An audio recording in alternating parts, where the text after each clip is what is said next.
Hi, I'm Brenda Clews, and I organize and host the poetry salons at Urban Gallery on the last Saturday of each month from 3 to 5 p.m.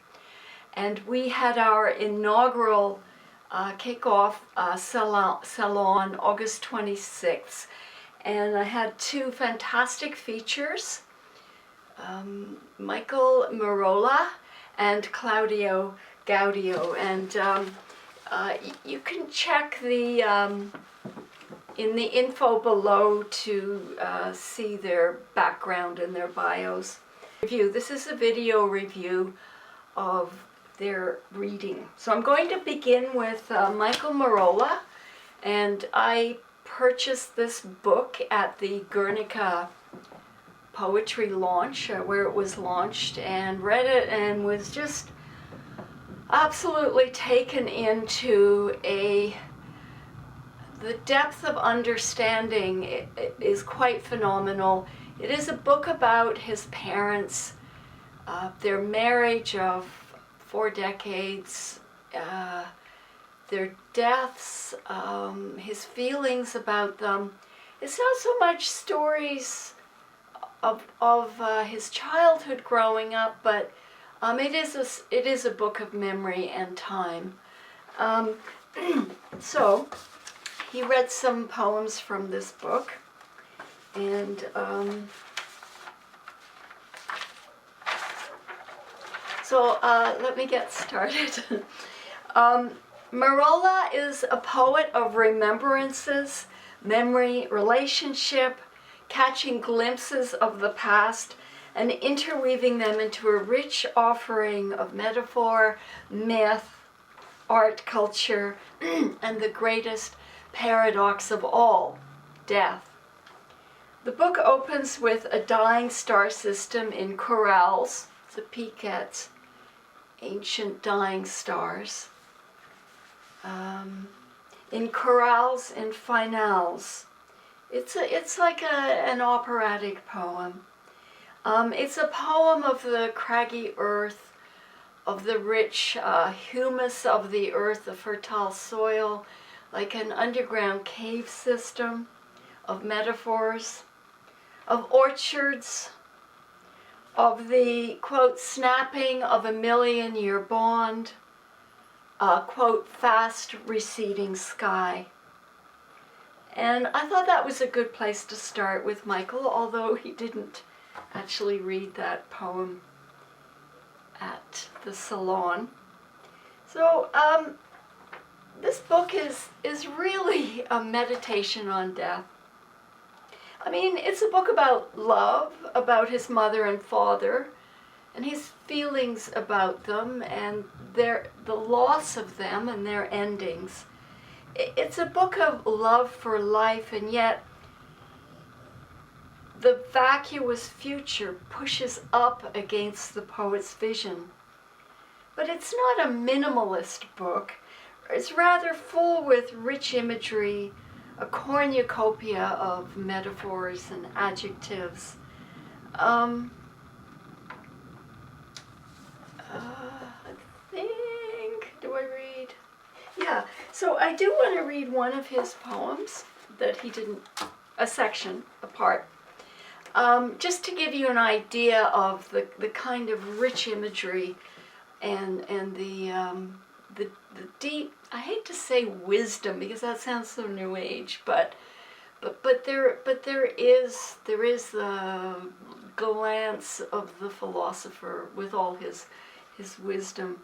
The lava flow of images that merge past and present before her eyes, the certainty, speaking about his mother, the certainty of being swallowed up as earth and cobblestone crumble around her. She pays heed to neither son nor husband, to neither offer nor pleading, and though her face may sag, mirrored in a glass-top table, her fingers may ache, pallid and crimped from lack of blood, she sits unperturbed beneath masseria trellis.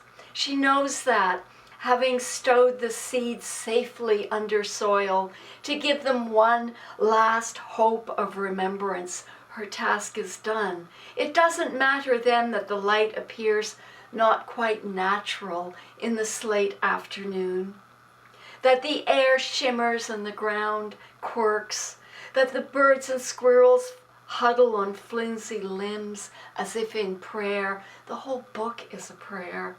That the snails retreat into their fractal homes, that the lantern in the window taps out a diminishing code, that the call back through time has lost its way, that the mortar to hold things together is softening.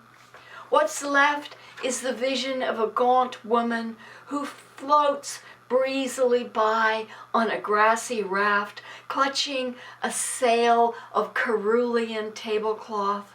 Behind her, embryos breaking the earth and a flock of apple blossoms rising to the tree that first gave them life. As the poet blossoms in his language, of his mother, the tree of life, his tree of life. So Mirolla is a poet of deep natural processes of the earth. And, vegetal or plant life and human life are entwined in their metaphors, as you could see. And Mirolla's poems remind me of the object-oriented ontologists for whom everything, including human nature and all intelligences, because, even the snails with their fractal shells have an intelligence, and mechanics and architectures is of the same natural nature as the earth itself. And we'll find that with both writers, we can never be outside of nature. And this nature of which everything is a part is within Mirolla's poems. And of course, the cycles of nature are there, in rich imagery: birth, springtime, maturity, and the dying back into renewal. And time, memory is there, and time, but it's organic time rather than quantum time. And so the poem I'm going to show you the video clip of is to the God of Small Kindnesses, and it's the poem he closes the house on 14th Avenue with. And I had two cameras running. My main camera, unfortunately, it had a clip-on mic, add-on mic, and the mic malfunctioned. So my video of Michael is silent, but I have the clip. And then I was also walking around with a DSLR taking clips so I could have other angles. So what I have to the God of Small Kindness is in 3 fragments. And because it's such a beautiful and profound poem, I want to share it with you. So what I did is the sections, the words that I don't have audio for, I have actually put, written into the video so that you can see. I made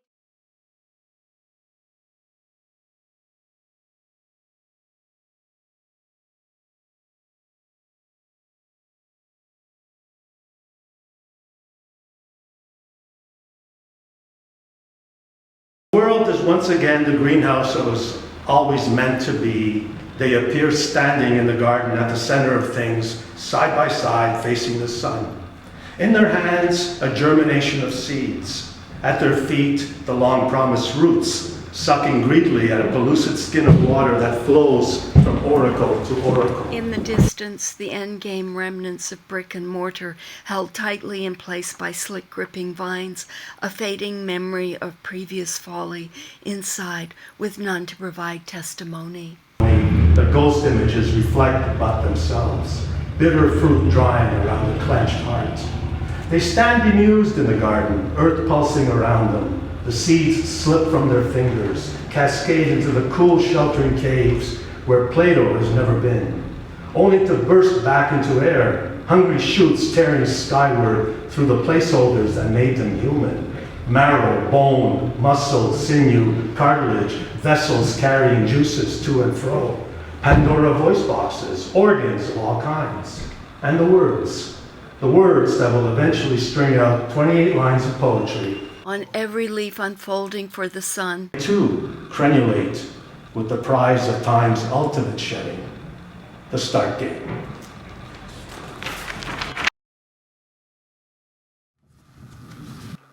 When you hear them reading it, it's really worth it, even if it was in fragments.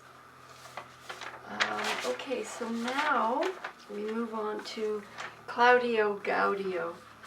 And I have Texas, but I hunted high and low for it so that I could show you in this review, but I couldn't find it. I must have lent it to somebody. And in the introduction to the video of his clip at the salon, I do talk about Texas. So if you'd like to hear more about that brilliant novel, do watch the video.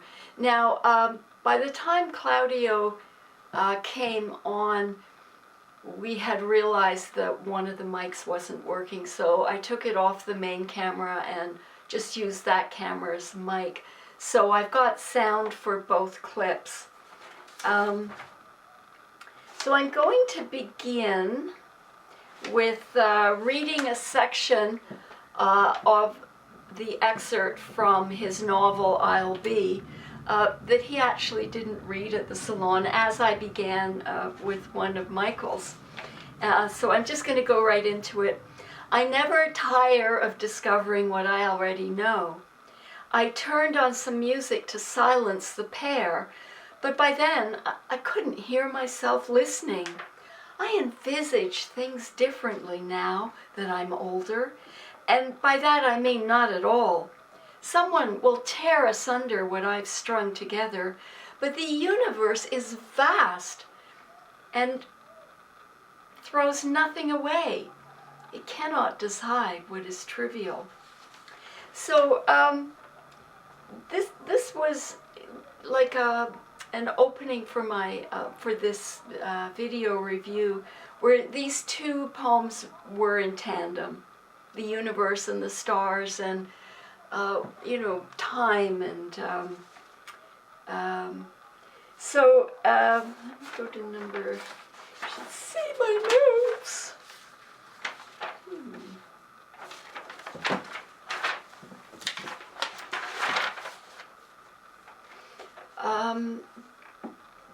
So he says in the clip, there are no secrets anymore, just the old ones spun into centuries. A story is a story because it's told later. The worst is behind us and still to come. Clearly in Gaudio's work, time is a theme. They both Mirolla and Gaudio deal with time. Mirolla more organic time. Gaudio does as well, but Gaudio's time is quite a little bit quantum. Because we do find paradoxes. You don't quite know if there are two protons in the box or only one. You know that one of them will decay at some point, but you don't know which one. So yes, definitely Claudio is quantum time. Okay, so he read from his novel in progress, I'll Be, and the title seems, one interpretation of the title is a response to both Descartes and Hamlet. And I mention them because everybody will know who Descartes and Hamlet are. Descartes' famous dictum, I think, therefore I am, served in part, and Gaudio is a philosopher, So we know we will find lots of philosophy in his book. He is more interested in modernist and postmodernist philosophers, but the title is just so classic. Okay, so I think Therefore I Am, which kind of focused on consciousness, it was around the time of Bacon and the scientific method, and the view of nature was shifting radically, in the 16th and 17th centuries. This is, I think, Therefore I Am, served in part to sever the Western philosophical distinction between body and mind, a theme both Gaudio and Mirolla share in the continuous reunion, the recovery of the body in Western thought. They are poets of not just thought and philosophy and literature and history, but also of the very materiality of life. And Shakespeare's Hamlet's famous soliloquy, to be or not to be, that is the question. It is really the fundamental question of our conscious existence. And Gaudio's I'll Be, the title of his novel, is a detailed exploration of subjectivities of who I am. Well, I'll be. He's really, in this book, it seems to me, he's exploring subjectivities, different versions of the self, different thought processes in one person, multiple angles, the big, vast, universal ideas, and what he's going to have for breakfast.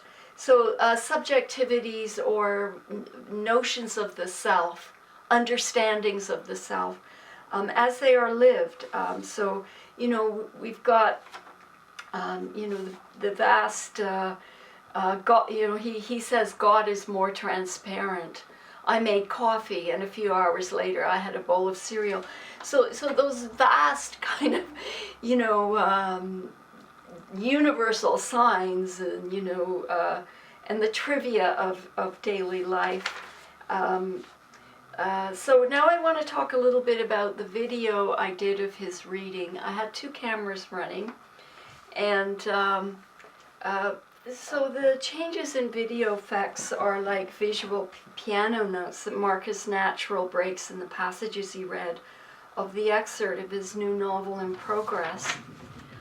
I'll Be, with variations of the same visual piano notes throughout to help carry the reader through a longish reading. So, it'd be golden, black and white, maybe a little bit of grunge, and then, I'd mix them up. So I'd put black and white with grunge and grunge with golden. And so I kind of had a sequence of 3 or 4 notes that got played in different combinations. And it was aligned to the breath pause, the timbre of the voice, the moment when he stopped to take a breath. So it was very much aligned with the materiality of the writer's, body. So that was one aspect. And then because I had 2 cameras running, I decided, because his writing is about subjectivities, to keep both images in throughout. And so I was intrigued editing this way because, I found his excerpt to be very much about subjectivity. So the multiple angles and reflections worked visually as an accompaniment to the reading of the writing. And let's say that this book, Texas was really the interior monologue of a diplomat who's imprisoned in the Middle East, and we've got all the multinational, we've got all kinds of stuff. I'll Be is the interior monologue of a man who's living now here in this city in this time, and it's a very intimate portrait of the thought processes of the narrator. And it reminded me of Clarice Lispector's Stream of Life, in that in the jumble of thoughts, we've got, this transparent God, and then he says the book is about the search for a perfect tomato, and he goes to Paris, and he's partially serious.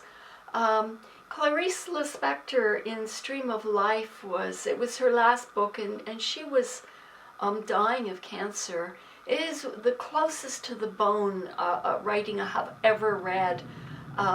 She relates everything as they come into her thoughts, and she is also a marvelous poet.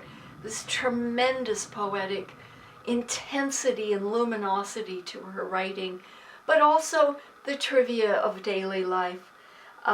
So I'll be, seems to be at that kind of level for me.